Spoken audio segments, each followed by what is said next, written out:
8:15 now, time for Occam's Razor and Robin Williams. Thank you, Jonathan. Do you find it tricky, as I do, trying to make sense of all the advice we get about oils and other foods?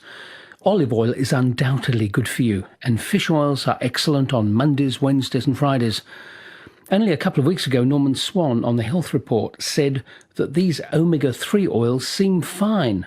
But yes, we do need more research. But what about coconut oil? I've always taken that as full of saturated fats, likely to raise your cholesterol levels. In fact, last month the Heart Foundation was told, as a result of research from the University of Queensland, that fish oil is fine, but coconut is a no-no because of its 90% content of saturated fats. Well, Dr. Mike Fole disagrees, and here are his reasons. Coconut oil has a fantastic reputation in the traditional societies which thrive on it, but it is rejected by the health advisors in the West. My aim is to report that, beyond doubt, these advisors have got it wrong, and that coconut oil should be endorsed by them as a valuable food. I grew up in the Murray Mallee and discovered in the 1950s that my degree in agricultural science opened up an exciting world of job choices. So I finished up forsaking the 300mm rainfall on Dad's sandy farm for a Unilever coconut plantation in the Solomon Islands with 3,000mm rainfall. The war had reduced local abandoned plantations to an overgrown mess, but Lever's Plantations was determined to get this once lucrative enterprise back on its feet. My research mandate was to arrest falling productivity with appropriate fertilisers, replanting, weed control and hybrid testing. Rewarding work so that I stayed on for 9 stimulating years before undertaking local crop research with CSIRO in Queensland. Back in the coconut world I had left behind, by the 1970s profits were collapsing. The oil palm was much more profitable and captured the investors, while soy had taken over coconut's once lucrative market. Decades later it has emerged that this great tropical food and oil had been grievously maligned. It became the victim of hostile nutritional research devised to support other food oils competing for official endorsement. Now, our doctors offer remedies for many ills, but chronic conditions involving diet bother them. Few seem confident to advise patients on a healthy diet. Presently, the elephant in the supermarket is expanding obesity. Excuse the pun. Competitive food marketing is upsetting to the consumer, as we tend to be drawn to the latest wonder food and confused by frequent media reports of new research findings. Meanwhile, there are published dietary guidelines, but doctors, caught in the middle, have little hope of giving advice that would guarantee a healthy heart, a lean body and general well-being. Just look at the number of currently losing the overweight battle, many being victims of junk food formulation tactics. Dietary fat is involved, but details are almost unreadable on tiny food labels, while induced fear of fat is everywhere. There are milk and dairy products with high fat, low fat or practically no fat. There are animal fats and vegetable fats, good oils and bad oils, butter versus margarine. It's hard to choose confidently. I'll be making the case for coconut oil being able to cut through as a standout performer, and in the process I hope to reduce present confusion about dietary fats. Many advisors dismiss coconut oil in spite of its high traditional standing in the tropics. They are affected by the fierce competition for market share between different edible fats. This competition has caused an aversion to dietary fat in general, while a significant intake of fat is essential. Let's see what's behind this growing fat problem. 200 years ago, many folk in the West had a semi-subsistence way of life. Diets were rich in animal fat, both meat and dairy.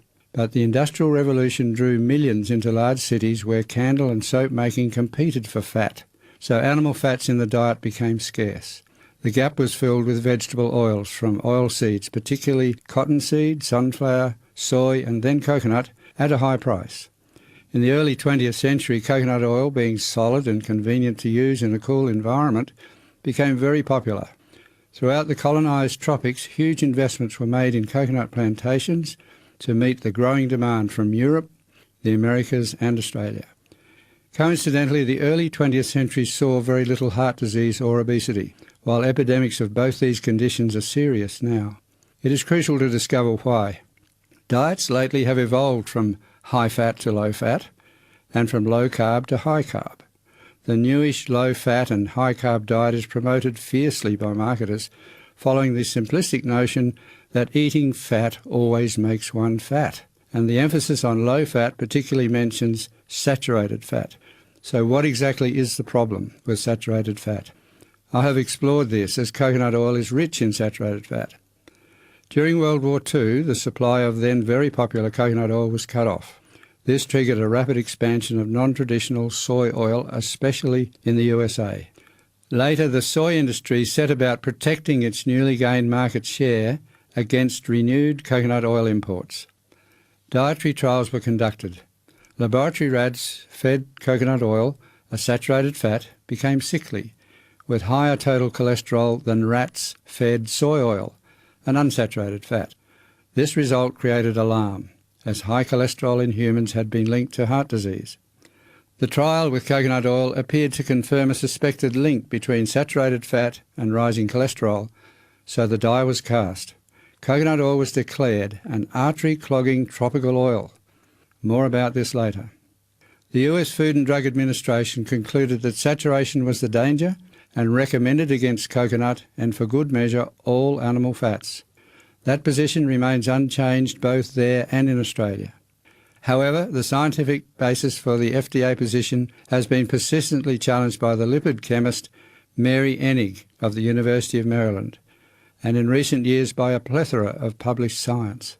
Professor Enig's book, Know Your Fats, explains that every edible fat contains a cocktail of fatty acids, saturated and unsaturated. We need a brief look at the chemistry to help understand these differences.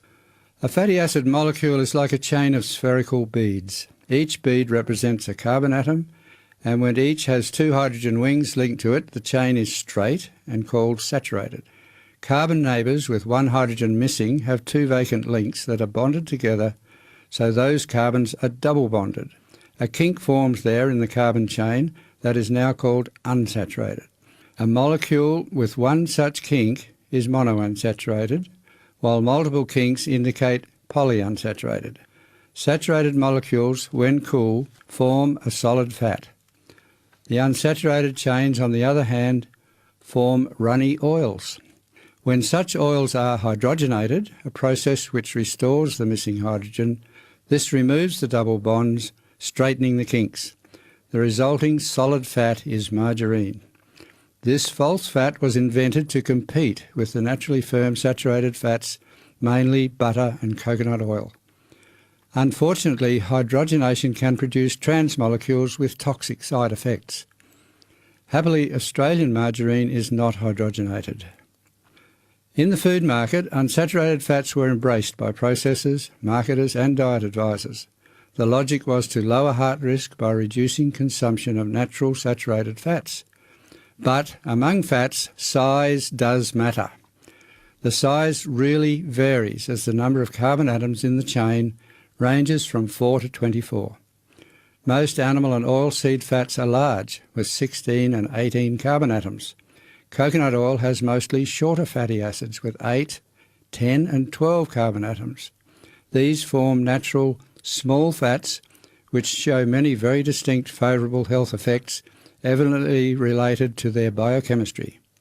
For example, they alleviate type 2 diabetes in laboratory animals, they relieve digestive system ailments, they have a potent antibiotic action against most pathogens, both internal and external, and many case histories of alleviation of dementia symptoms have been reported. Regarding health policy, the US Food and Drug Administration urges limiting to 30% the dietary energy from all fats, with no more than 1/3 to be saturated. Tragically, some success with the promotion of that low-fat policy has not halted the obesity epidemic, quite the reverse. This counterintuitive outcome involves the liver, which fabricates fat for storage from surplus carbohydrate. Those gaining excess weight are overcompensating for the fat energy given up by consuming excess carbohydrate. As well as the overweight epidemic, the other great public health issue of heart disease remains a major threat, again in spite of the lower intake of saturated fat. How is it that the National Heart Foundation of Australia continues to support a low-fat diet with special mention against all saturated fats when heart disease abounds and obesity is rising? It must urge research into those other possible causes. How is it that the National Heart Foundation maintains its stand against the small fats of coconut oil in spite of its rising popularity among health-conscious consumers? The Foundation evidently attaches no importance to the staple food status of coconut in healthy traditional diets. And why has it failed to notice the serious flaws in the early laboratory trials comparing coconut and soy oils? Not only was the coconut oil compared to soy hydrogenated, destroying 8% of the unsaturated fat it actually contains, but its lack of omega-3 component was overlooked. The rats fed coconut oil were deficient in omega-3, while the soy rats were not. What if the essentials had been added, just as they are in traditional coconut-consuming societies, where fish and chicken are common fare? Heart disease is linked to many risk factors, including high cholesterol, but cholesterol is important for its first aid role in the circulatory system. An inflamed artery wall due to high blood pressure, diabetes, stress, smoking or other factors is patched up by cholesterol. Unfortunately, a surplus of cholesterol leads to excessive patching, forming blockages. Cholesterol is essential in the body, with its concentration in the bloodstream controlled by two entities. These counteractive lipoproteins are LDL, protecting and sustaining the concentration of cholesterol, and HDL, mopping up excess for elimination. A blood test shows numerical values for the cholesterol associated with each. If the ratio of HDL to LDL cholesterol is sufficiently high, the risk of cholesterol damage remains low.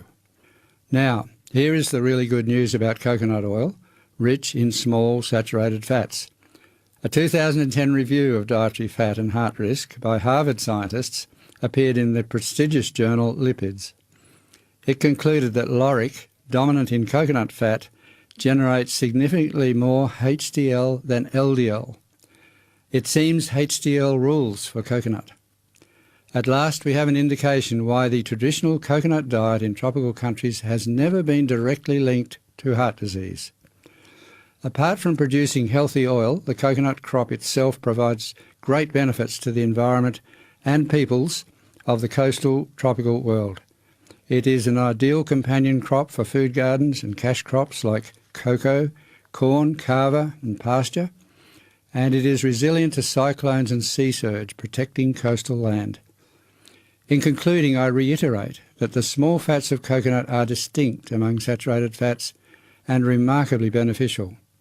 Our diet guardians must surely reassess the evidence and acknowledge this distinction. There are two positive outcomes to expect from consuming more coconut oil. We gain a great health benefit, and many thousands of impoverished smallholder coconut producers gain a boost to their livelihood. Well, that was Mike Fole, former Principal Research Scientist at the CSIRO and now an Honorary Fellow at the University of Queensland. And as I mentioned at the beginning, the advice to the contrary about coconut oils was given to the National Heart Foundation only last month. When in doubt, of course, eat less. The debate will go on.